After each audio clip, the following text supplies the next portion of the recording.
Hey y'all, today we're going to show you how we make and pressure can our own chicken broth. These carcasses that we're using are from our meat chickens that we grew and harvested ourselves. We fill the pans up and load them in the oven at 350 degrees for 45 minutes. After they're done roasting, we go ahead and add as many carcasses as we can to the slow cooker, fill it with water, onions, carrots, celery, salt and pepper, and garlic. We slow cook it for 12 hours overnight.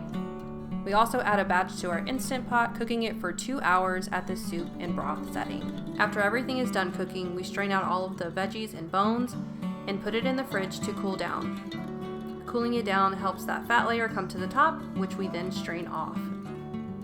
We add all of the batches to a large stock pot and bring it to a slow simmer. At the same time, we're heating up our pressure canner and the mason jars so that they don't accidentally break when we fill them up with a hot liquid. We fill our mason jars up, leaving a 1-inch headspace. We then wipe the rim with a vinegar napkin, add the lid, and screw the band on finger tight. We then add the jar back to the pressure canner. After the pressure canner is filled, we add the lid, turn up the heat, and let it steam. After it's been steaming for 10 minutes, we add the weighted gauge. Once the weighted gauge starts rocking gently, we set our timer for 25 minutes to process. Once the time is up, we turn the heat off and move the pressure canner to a flat surface.